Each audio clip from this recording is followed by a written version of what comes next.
All right, good afternoon. This morning, the Secretary General Antonio Guterres spoke to the Peacebuilding Commission via video link and reminded member states that right now, 1/4 of humanity lives in conflict-affected areas. That's 2 billion men, women, and children. The Secretary General said his report to the Commission on peacebuilding is a call to ensure that our peacebuilding architecture is fit for purpose and in the rapidly changing environment. Peacebuilding work, he said, peacebuilding works, he said, but for the needs, let me try that. You see where you started, Celia? Yeah, exactly. All right.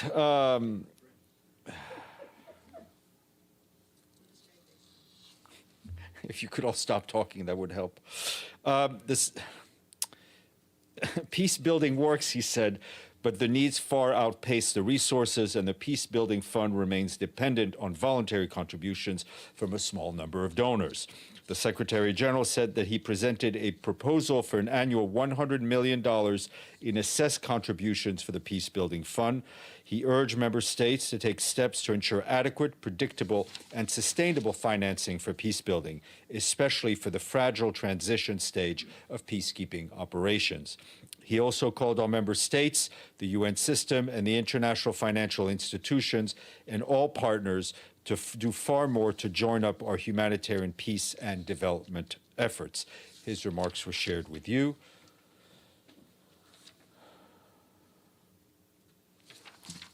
And an update for you on the tragic incident that took place in the Democratic Republic of the Congo. Yesterday, an investigation is underway by the UN, and today the mission is telling us that they will send a team that will work in cooperation with the Congolese government.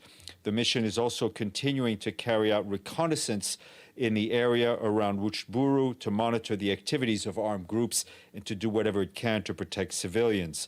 Efforts to support the Congolese army through information sharing, logistics, and first aid for soldiers injured during the fighting continues. You will have seen that in a statement we issued yesterday, the Secretary General said he was deeply saddened to confirm the death of the 8 peacekeepers who were on board the Puma helicopter, which was doing a reconnaissance flight in the areas.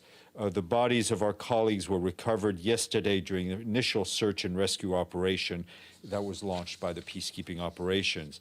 The helicopter was being operated by the Pakistani contingent, and we also carried 2 military officers, one from the Russian Federation and the other from the Republic of Serbia.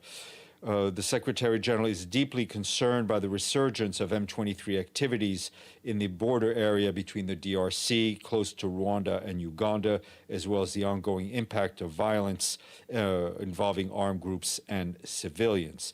We, of course, send our condolences to all of the families of all our fallen colleagues, as well as to their friends and all of our friends in the peacekeeping mission in the Congo.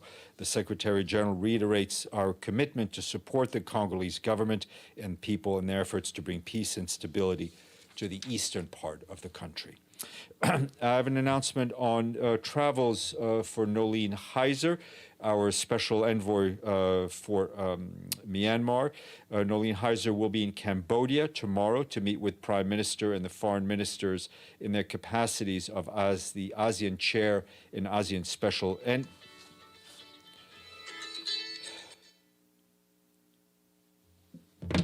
Let's try this again. Noeleen Heyzer, the special envoy of the Secretary General for Myanmar, will be in Cambodia tomorrow to meet with Prime Minister Hun Sen, as well as his foreign minister in their capacities as the chair of ASEAN, as well as the ASEAN special envoy for Myanmar, to discuss their ongoing cooperation and the complementarity of the UN-ASEAN efforts on Myanmar. Also want to flag that the UN Migration Agency is appealing for $128 million to support 1.4 million Rohingya refugees and host communities in Cox's Bazar. Healthcare is a major area of focus. Additional funding will enable IOM to maintain its network of community health workers, along with 49 primary and secondary healthcare centers that it runs or supports.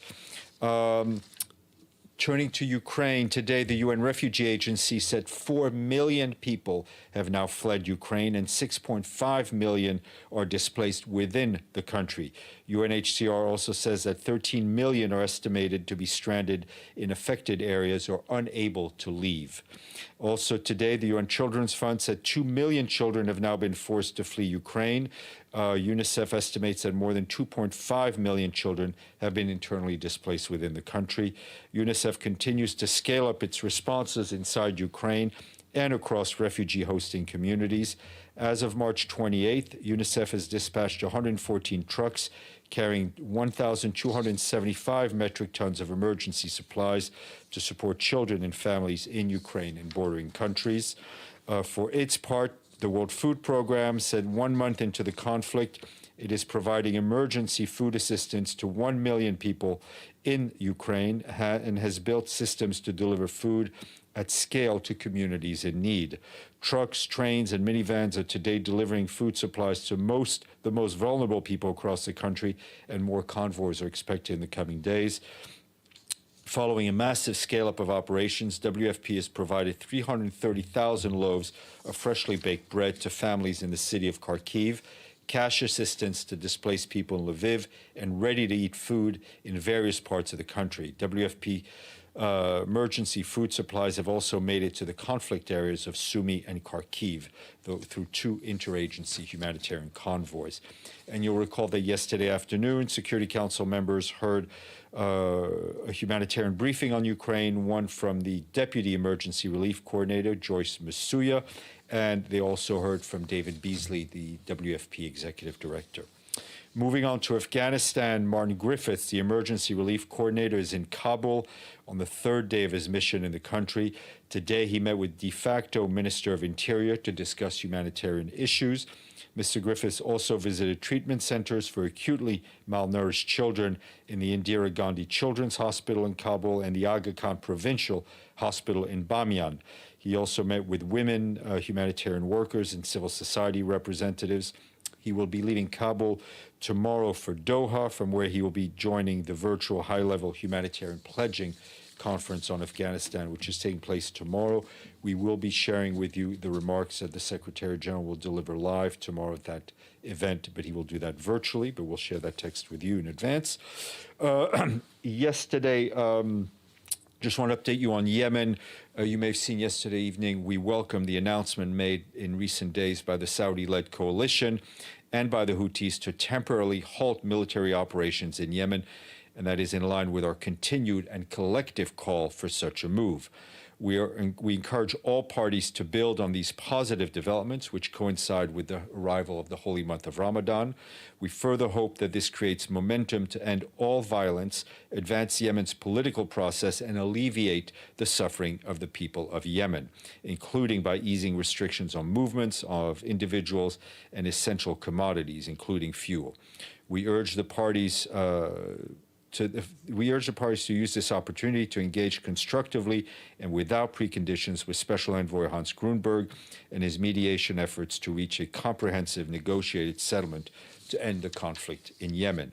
Mr. Grunberg spoke today at a conference sponsored by the Gulf Cooperation Council in Riyadh, where he said he hopes that the discussions that the conference will help to increase momentum towards bringing the Yemeni parties back to the negotiating table under UN auspices, and he also hopes that the meeting will convey a genuine sense of urgency on the need for dialogue, compromise, commitment to a peaceful solution to the conflict. And we shared Mr. Grunberg's remarks with you.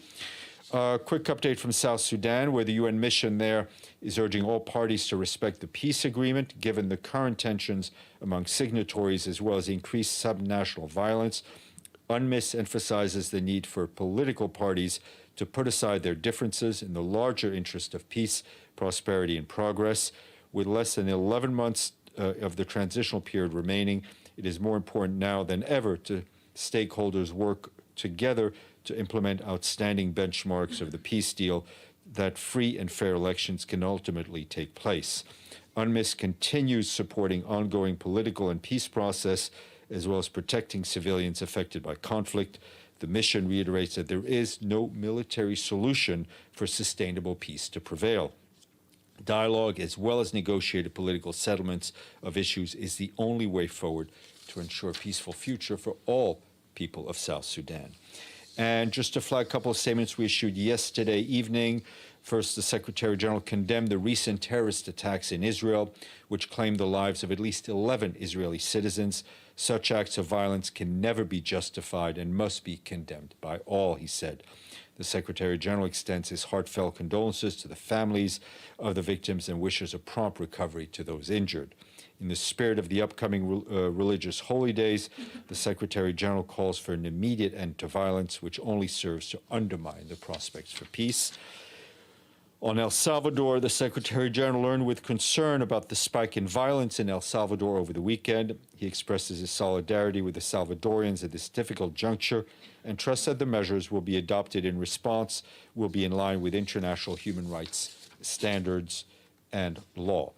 And a couple of reports I want to flag. One from UNICEF, which today released a report showing that COVID-19 pandemic, as the COVID-19 pandemic enters its third year, 23 countries, home to about 405 million school children, are yet to fully reopen their schools, with many school children at the risk of dropping out.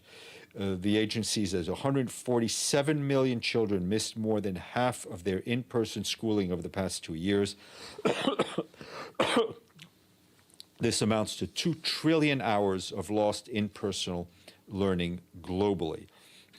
Data from Liberia, for example, shows that 43% of students in public schools did not return when schools reopened in 2020, and there are other such dramatic examples in the report. And speaking of reports, the UN Population Fund, which looks at sexual and reproductive health, found that nearly half of all pregnancies around the world, that's about 121 million each year, are unintended. According to the report, an estimated 257 million women who want to avoid pregnancy are not using safe, modern methods of contraception, and where data is available, nearly a quarter of all women are not able to say no to sex. UNFPA called the report a wake-up call, with a staggering number of unintended pregnancies representing a global failure to uphold women's and girls' basic human rights. The report also warns that the war in Ukraine and other conflict crises around the world are expected to drive an increase in unintended pregnancies as access to contraception is disrupted and sexual violence increases. That report is online, and I just want to flag that tomorrow we expect an announcement on having to do with climate by the Secretary General. We will send you embargoed information later this afternoon on that. Edith, and no geography quiz today. Thank you, Steph. Does the Secretary General have any comment on the fact that Russia is shelling areas around Kiev and Chernihiv, that it said yesterday it was scaling back military operations on as a positive measure from the talks in Istanbul? Well, we're obviously concerned at seeing those continuing reports of military action, including hitting civilian areas. My understanding is that some of these discussions or talks are ongoing. We continue to push for the success of those talks. We're also very much thankful for the efforts of Turkey in that regard, and we hope that the statements and the promises that we heard turn into concrete action on the ground, which means silencing the guns. A second question on Yemen. The Saudi ceasefire for Ramadan went into effect this morning, but it's been rejected by the Houthis. Is there anything that the UN envoy, can do to try and promote adherence to this ceasefire? Yeah, I mean, that's one of the reasons he's speaking to the Gulf Cooperation Council event today in Riyadh. He will be going to Muscat tomorrow in Oman, where he will be meeting Houthi delegation. And his message to all the parties is to adhere to what both have kind of said publicly, which is a cessation or a pause of the fighting during the month of Ramadan. Yes, Edward. I'm not going to ask questions concerning Ukraine today. So on Afghanistan, did Mr. Martin Griffiths, when meeting with high officials from Taliban, brought up the question on the girls returning to the school? Yes, that question was, that issue was raised by Mr. Griffiths and has been raised by, I think, just in in many meetings that we've had with the Taliban. I mean, what's their answer? Like, well, I mean, I can only speak for the UN. I don't speak for the Taliban. What we know is that the situation is not, I mean, as far as I'm aware, has not changed. But we will continue to push for that to change. And tomorrow there would also be another multinational meetings on Afghanistan be held in China with foreign ministers from immediate neighboring countries, as well as Qatar, representatives from Qatar, Russia, and U.S. What's the expectation from the UN side on that meeting? Well, I mean, obviously, there's not a meeting we're involved in. What we very much hope is that the international community speaks with one voice when it comes to Afghanistan and when it comes to supporting the people of Afghanistan. And we also hope that tomorrow at the Afghan Pledging Conference, the international community will speak in a rich voice and pledge as much as they can for humanitarian operations in Afghanistan. Okay. Madame.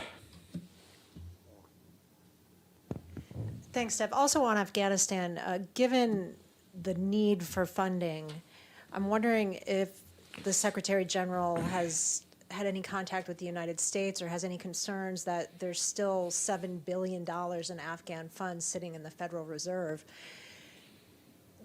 The President, Joe Biden, has said that half of that will go to 9/11 families and half to Afghanistan, but I don't think that's happened yet. Do you know where things stand with that? Does the Secretary General have any reaction to the how the U.S. is dealing with that? As far as how things stand, there's been no change that we're aware of. This was an issue that has been raised, time flies, a few weeks, if not months ago, in discussions. I don't know, in fact, Martin Griffiths, I think, had in Washington, but there's been no change that I'm aware of.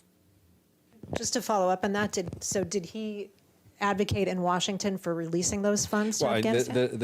I think what Mr. Griffiths had advocated for is for those for whatever could be done to revive the Afghan economy. This is about money for the Afghan people. All right, I just want to add, since you didn't ask, because I was just told that the Secretary General just hung up the phone with German Chancellor Scholz. They discussed the situation in Ukraine and the prospects for a humanitarian ceasefire. Ms. Kubiak, I see you. You cannot hide.